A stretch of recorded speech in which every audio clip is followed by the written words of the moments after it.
And welcome back to a fresh episode of the Business Growth Show. Delighted to be joined by Dave Kennett today. Dave is the founder and CEO of Replayz.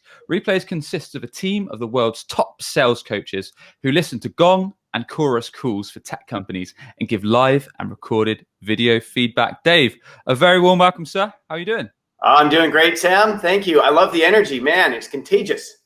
Appreciate it, dude. Really excited to chat today. And this is going to be an interesting episode. It's going to help me a lot. And I'm sure it's going to help everyone tuning in, watching, listening this fine day on how we can become a top 1%er in sales. We're going to be giving actionable tips across discovery calls, demos and presentations, as well as closing deals, helping all business owners, sales reps and the like tuning in on how they can get that extra 1% out, get that sales revenue in, and do their very best when it comes to getting business over the line. So I think, Dave, if we could jump from the top, and perhaps we could, in the right order, we could start with discovery calls and perhaps talk about some lesser known tips from your side and perhaps some of the pitfalls that people should avoid.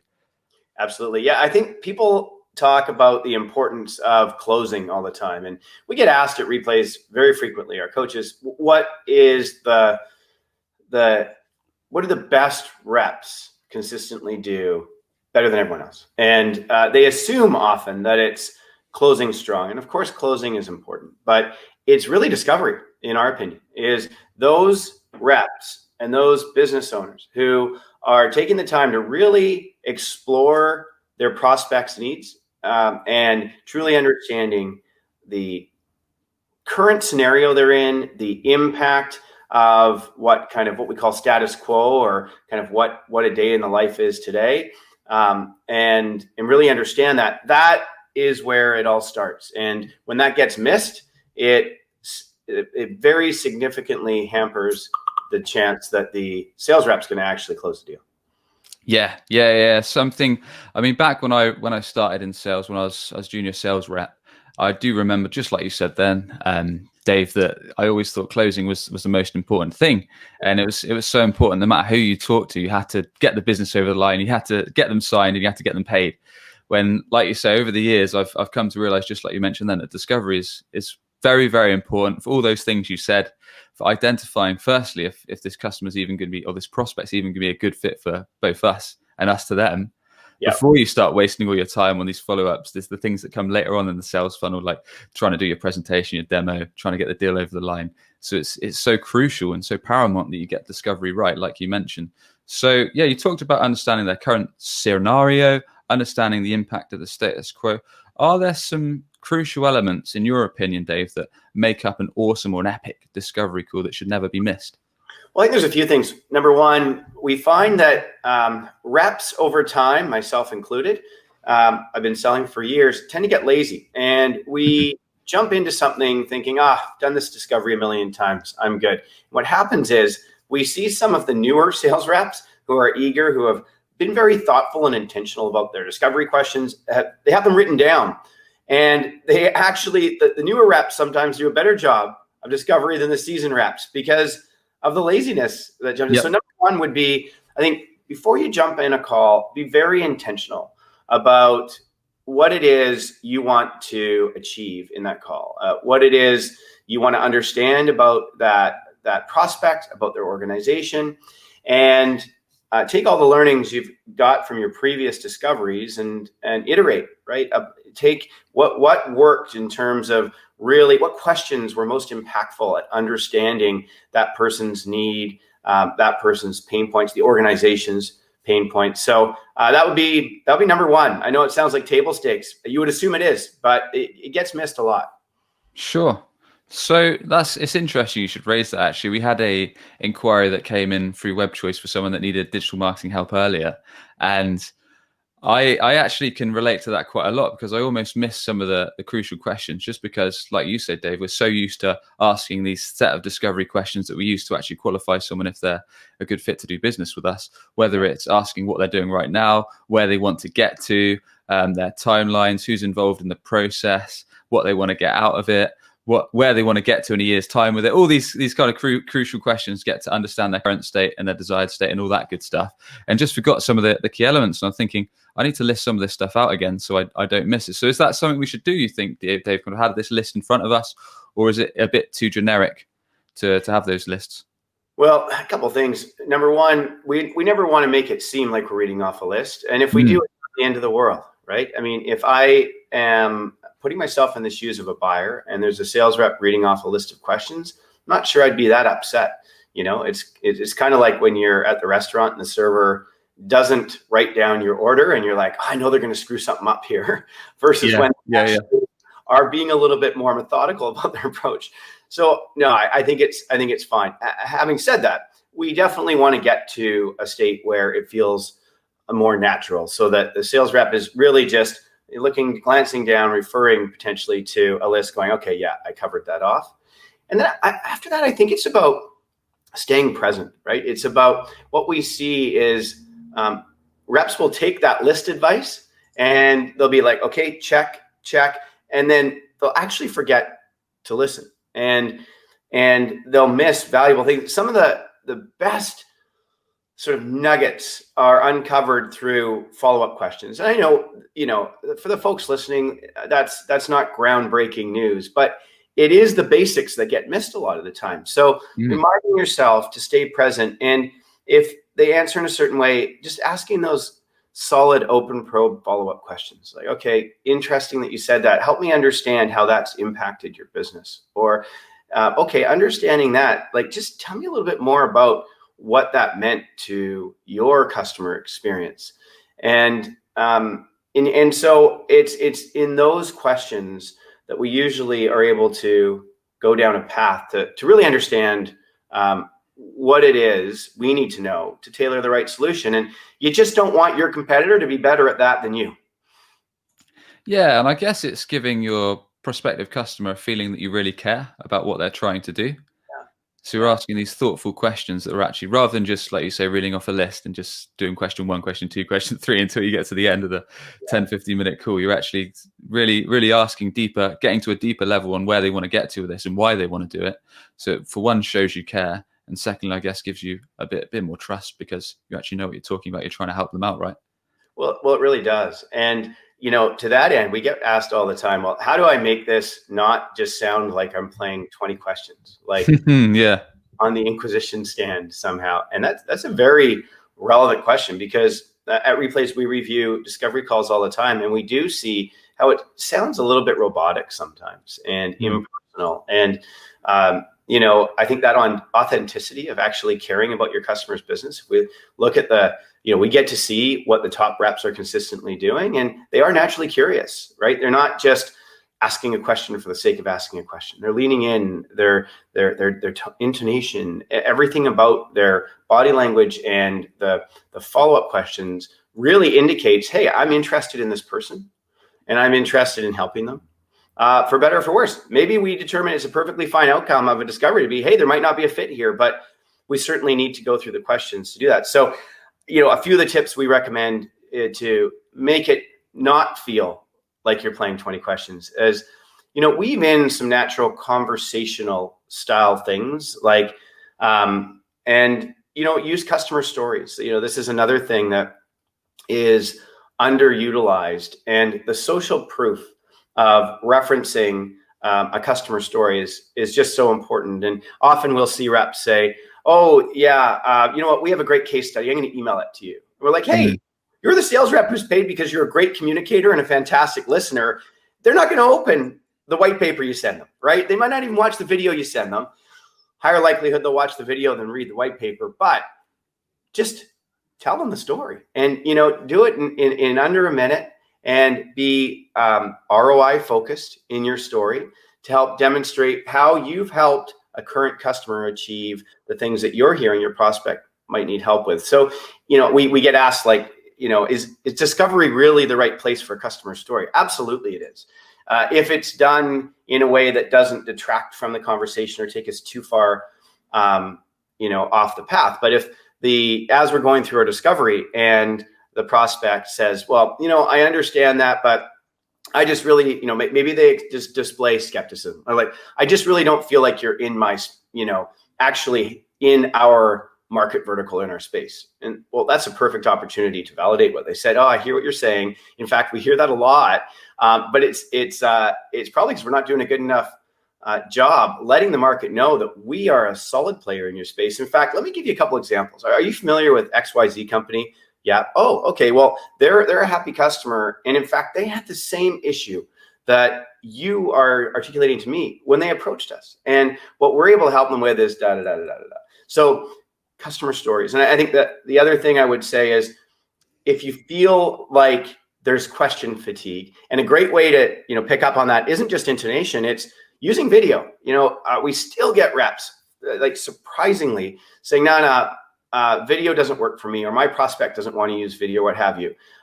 Always try it. Your prospect might not want to do video, but you're never going to actually have them on video screen, A, if you don't, and B, if you don't try. And so I think it's important to pick up on their intonation, their body language of, if they're like, yeah, okay, yeah, you might jump in then as the sales rep and say, hey, I want to thank you for going through all the answers to these questions. I know it's probably not the funnest 15 minutes of your life, but we're almost there. I just have a couple more questions. And I promise you what we found is we don't want to just give you like the standard presentation, the standard demo, and us taking a few minutes right now for me to really understand your current scenario, I think will really help us tailor the solution for you so that we're making the best use of your time. So it's okay if I just ask you a few more questions. Dave, so many golden nuggets in there, man. Don't really know where to start, but customer stories, awesome. Very, very, very good point. So I guess it really helps people actually visualize what you're talking about rather than just reeling off questions. You're actually getting them to imagine almost using your product or service, because they're saying, look, I'm not sure about X, or I'm not sure about Y, or can you handle Z? And you're saying, well, funny you should mention that. We actually had this customer last month that had that same issue. They were getting frustrated with this. So we integrated this solution, and it helped them to see this kind of return over this period. So you're literally you're saying that you understand it, then you're putting yourself in their shoes, getting them to imagine using your product or service. It's really, really powerful stuff, that. And then talking about examples. Dave, tough one. I've had it myself many, many times. What do you do when you're running a discovery call, you're running an initial exploratory meeting, and someone says, I just want to see the product, or I just want a price. I just really, really want a price. Like, can you just give me the price? Yeah. How do you respond to that? Happens all the time. We've got a 3-step process for that works the majority of the time. And nothing works 100% of the time, right? That's why they're sales calls. Exactly. Yeah. And so, of course, the goal is to always be able to understand their needs, tailor a solution to their needs, help them understand the value, and then present pricing. But as an impatient buyer myself, I get why a buyer might not want to follow that exact journey. And so, in the discoveries we review, I'd say a variation of the question you just asked, hey, can I just see the product? Or hey, can I just get pricing? Probably comes up 80 to 90% of the time. So as sales professionals, we need to be really good at handling those objections. And so when it's all about, hey, can you just give me a price? I think what we recommend you start with there is absolutely we can give you a price. We do have a process that we typically follow, and we follow that because we found that it's in your best interest. It's in the buyer, because we have a number of questions that help us determine what the best solution is for you, and then we'll give you pricing on that solution. And that'll work, a decent percentage of the time. But then it definitely doesn't work, let's call it, 20, 30, 40% of the time. So when it doesn't, then you go to step 2. And they're like, no. I get it. I hear you. Don't be like all those other salespeople. Just give me a price. And that's where I would say then, okay, sure. I think at this point, it's probably helpful for me to give you a range. And I want you to know the downside of me giving you a range is I don't understand all your requirements right now. So on the bottom end of the range, it might be too low. And on the top end, it might be too high. But here's a range, 20,000 to 30,000 per year. And then they're like, no. I want a custom price. I want a price for me. And I want that now. That's where the next step for us is to say, sure, let's do it. Let me bring up our pricing grid. I just have a question for you first. Help me understand, like, when we talk to prospects, when we talk to people like yourself who are looking at different solutions and looking to move forward, we find that the ones that actually do move forward with us aren't indexing price as their number one sort of decision-making criteria. Are there any other decision-making criteria that you are using here, or is it just price? And that often gets into an interesting conversation, right? That's good. Now you've satisfied what they've asked. Yes, I'm going to show you pricing. Yes, I'll put it on the screen. By the way, I have one question for you first. And it gets into an interesting discussion of what is their priority. And often they'll say, no, of course it's not the priority. I mean, the pricing is just really important. I've got a budget. I need to stick within it. Why would I invest more time with you if I don't know the price? But I mean, to us, service is really important. Oh, really? Tell me more about that. Well, it's important because we just had a massive service failure with our current provider. Oh, interesting. What was the impact of that? And you don't want to play like mind game ninja tricks. The point isn't to just never get back to price. It's like, okay, great. Well, tell you what, I'll show you the pricing now. And I'd like to learn more about the service level failure that you talked about. And I think it'd be important to see if that's something, if we were your partner, we would be able to help with. Let me share pricing on the screen now. So that's the natural path we recommend you take. That's awesome, dude. And like you say, it comes up so much that you'll get people that are impatient or that just genuinely do want to know the price because they might have a really small budget, or they might have a set budget that their MD or their CFO, their financial director has given them. And they're just saying, just show me the price, dude. Show me the price. So I love the range. Like you say, you can say, well, our services start from $500 a month to $5,000 a month. Can you see yourself working within that? And then if they say, what about our customized solution? And like you say, well, I don't know enough about your needs yet. Is it okay if I ask you a couple more questions so I can tailor our options to be relevant to exactly where you want to get to? And I guess most of the times that works, but then you're always going to get one or two people that they kind of want to push you a bit more. So that's some great options for people to actually tap into and use. And in your opinion, Dave, what's the main objective for a discovery call? Main objective is absolutely to understand their current state. And by that, I mean understanding, okay, you're having a conversation with them. It's either because it was an inbound lead, so there may have been an understanding on their side that they've got a need. They may be looking for a new supplier. There may be a greenfield opportunity. We're like, oh, we've got this need and we can't do this in-house anymore. We're evaluating a few different vendors. Or it was an outbound generated lead, and they might not actually have an awareness of a need. You've just had an SDR who's captured their interest, and now they're in front of you.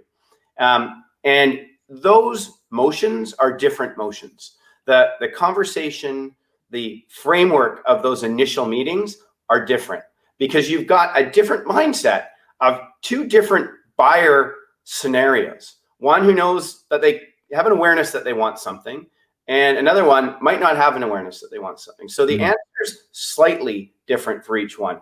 But what I would say first for the inbound lead, it's understanding why they reached out, understanding what their current solution is, understanding what works well with their current solution. A lot of reps are scared to ask that. Oh, I don't want them to be giving kudos to their current supplier or thinking that their current setup's actually good enough. Hey, this is like, that's why sales reps get a bad rep. Like, come on, let's be transparent. Let's actually be an advisor. Let's ask them what's working great. But then let's understand, okay, what isn't working?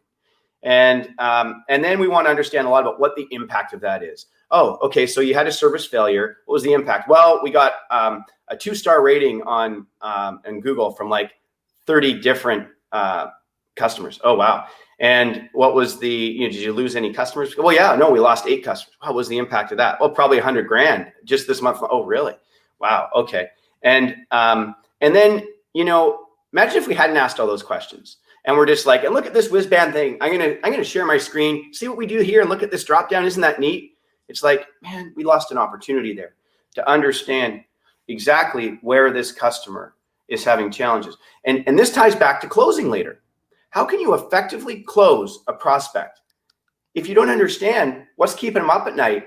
And if you can't paint a picture of, here's your current state, let's quantify it. Oh, you lost $100,000 in sales. Man, what did that put you relative to your target? Well, we're actually back by $70,000 relative to target. What's your plan next quarter? Well, I don't know. We need to fix this. Okay. And then we paint the picture of future state. Well, here's how we can ensure that doesn't happen. And this is an exact scenario we have with one of our other customers. And fast forward to today, ABC company, who I think you're familiar with based on what you said before, they got 5-star ratings and their service failure rate is 0.2% or whatever it is. And we can do that for you. How meaningful would that be? And if they then at the end of the call, when you're looking to close the deal, or at least get a next meeting on the books, and they're like, I'm just not sure. Well, now you've at least got something that you can explore further. Whereas if you never explored their current state, the impact of their current state, where their challenges are, and you're getting to that final question in the call, oh, well, what are your thoughts? I don't know. Well, do you want to move forward or at least have another meeting? I don't know.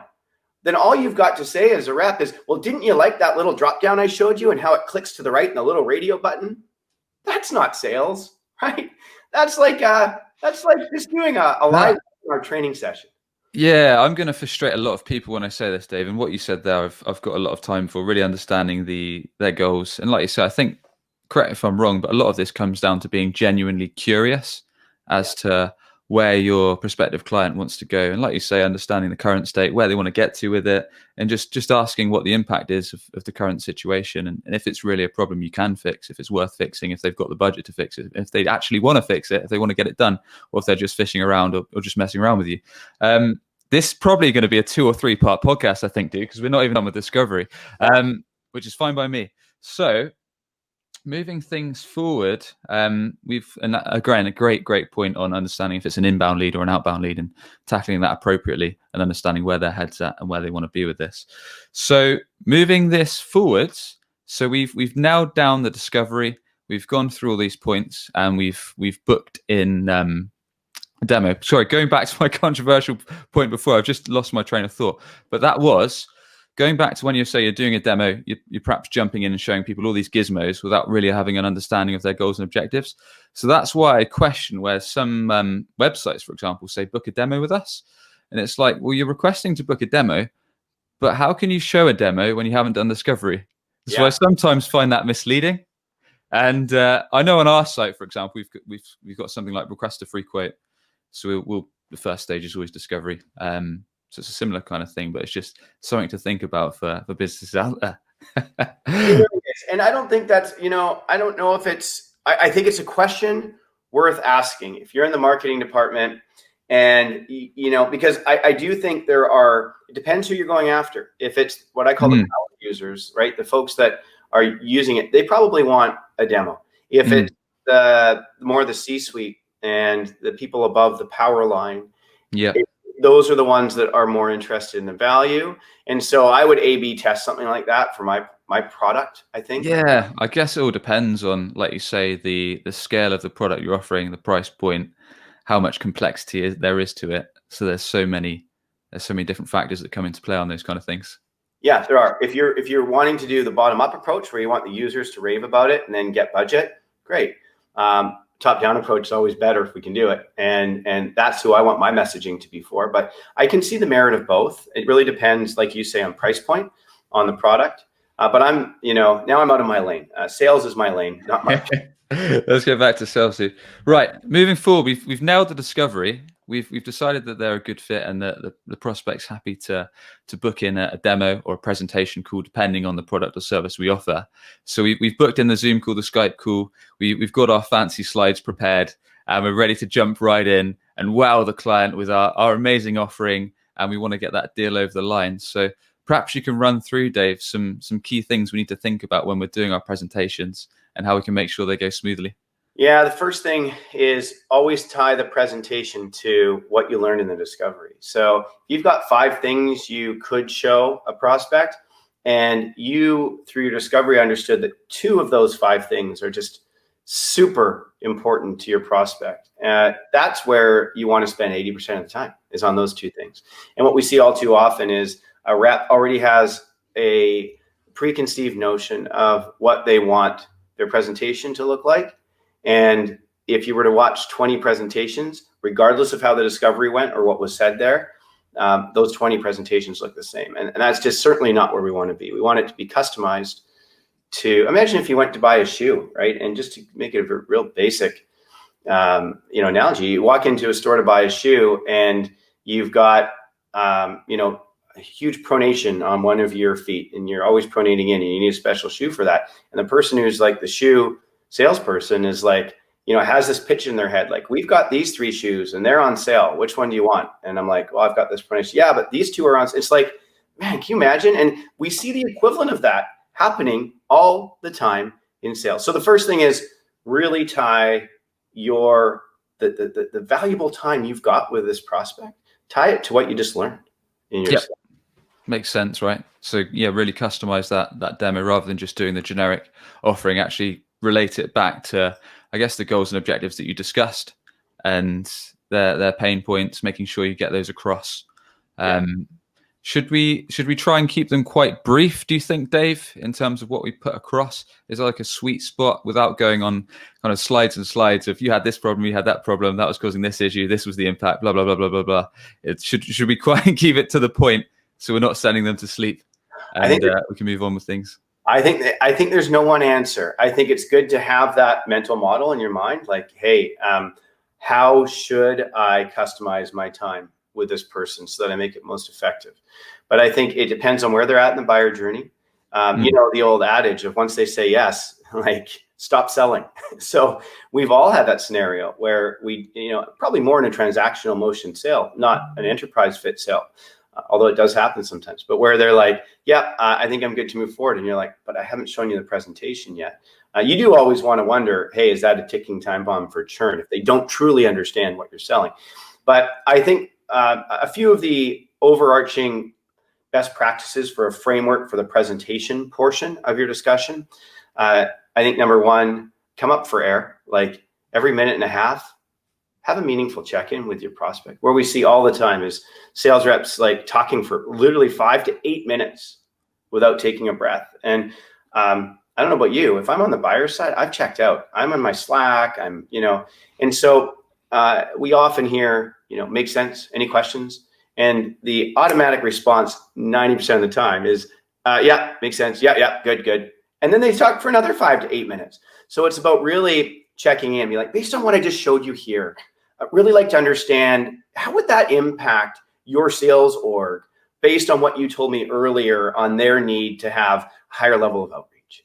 And it's like, oh, well, and then you get into a meaningful conversation, right? So here's one overarching mental model I encourage every single listener here to think about next time they jump on a sales call. And that is, don't think of it as a presentation when you do think of it as a conversation that's supported by a couple slides or maybe by a little demo.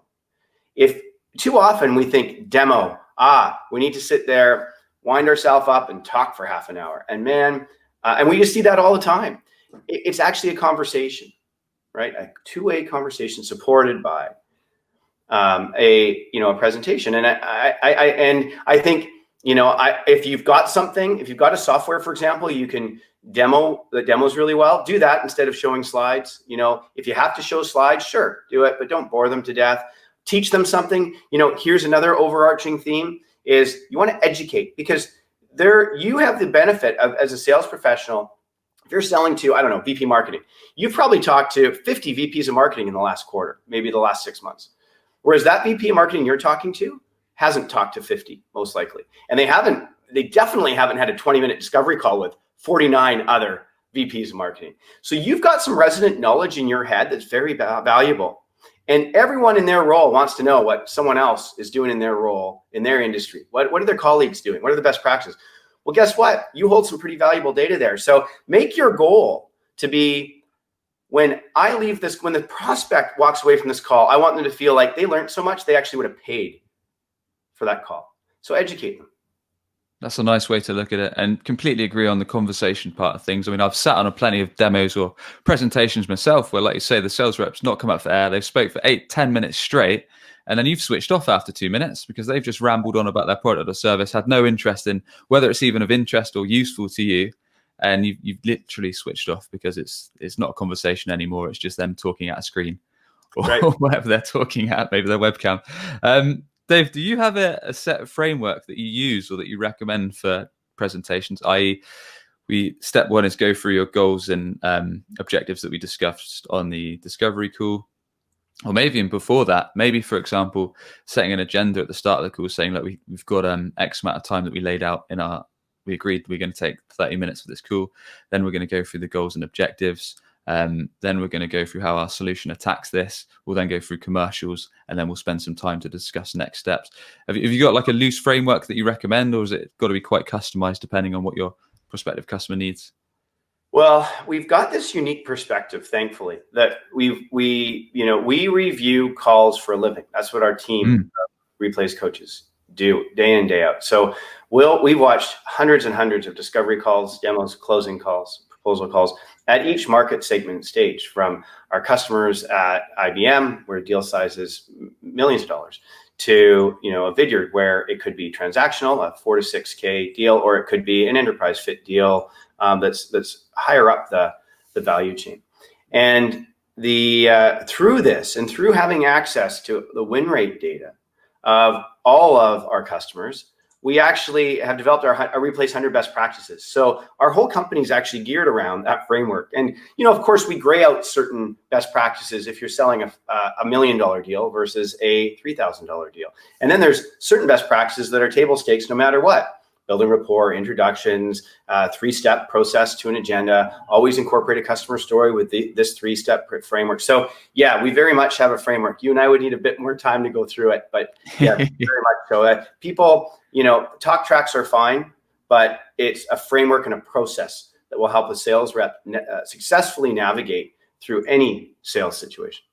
Awesome. No, I appreciate that, Dave. Like I said, because we're strapped for time, what we're going to do is we'll do another episode when it comes to actually closing and asking for the business. Yeah. But to wrap up, perhaps we can keep this just to the initial point of presentation and recapping goals and objectives, and then going on to display solution. Before we wrap things up, are there any other things we should be aware of, or any other pitfalls we should try not to go down when we're presenting, that are common issues that you see time and again, which you really cringe and I wish the sales rep didn't do that because they could have won the business? Yeah, I'll leave everyone with 2 things. One is, if you're at the point where you can present pricing, present it. Don't just say, "Oh, I'll send you an email on that." We see reps getting timed out at the end of a meeting, and it's only one person to blame for that, and it's me, the sales rep, if I didn't leave enough time. You want to be there to handle objections and walk them through the value of pricing. The second is always get a next meeting on the books, while assuming there's a fit and assuming there's a purpose for that next meeting, while you're actually on the phone. Jump in and say, "Hey, we just find that it's super helpful for our prospects if we put a placeholder meeting within a few days, just to help arm you with anything else you need for your decision, even just 15 minutes, and feel free to cancel if it doesn't work." And reps that do that get ghosted less, and they keep up deal momentum. Yeah, there's nothing worse, is there, than not agreeing a next step, and then you're chasing someone on email, or trying to call them, trying to text them, trying to Skype them, trying to LinkedIn them, and there's nothing but tumbleweeds. Yeah. Oh, I know. It's the worst. We've all been there. We've all been there. Yeah.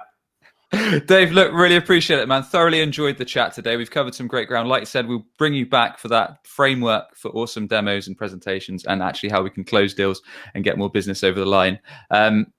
Now, sir, please do tell us more about your company, how people can learn from you, and how people connect with you, and the best way to get in touch.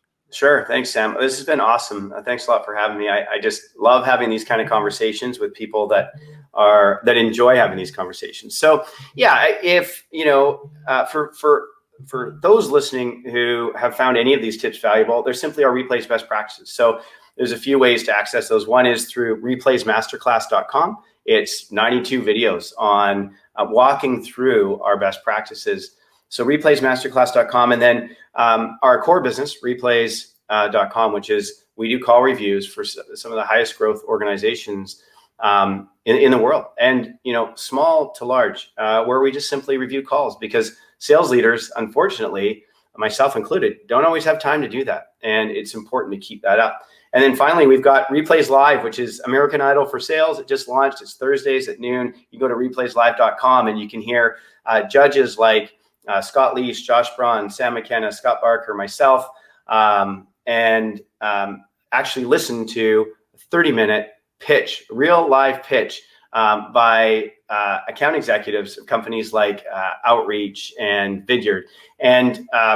And then the audience votes on whether they actually did a great job and got the next meeting. So would love it if your audience would join us there one day too. Sounds awesome, man. Yeah, I've been seeing the promotion all over LinkedIn, so be sure to check that out, guys. Replayz are doing a great job on that side of things, so definitely head over to their site and see what's going on with them. Dave, with that, really want to thank you once again for your time, sir. Awesome. Thank you so much, Sam. Have a great one. Cheers, dude. And if you enjoyed the show, be sure to hit subscribe for Business Growth Show on your podcast channel of choice. We interview 2 business leaders each and every week to provide you actionable tips to boost your sales, make best use of marketing, and ultimately grow your business. And with that, thanks again for tuning in.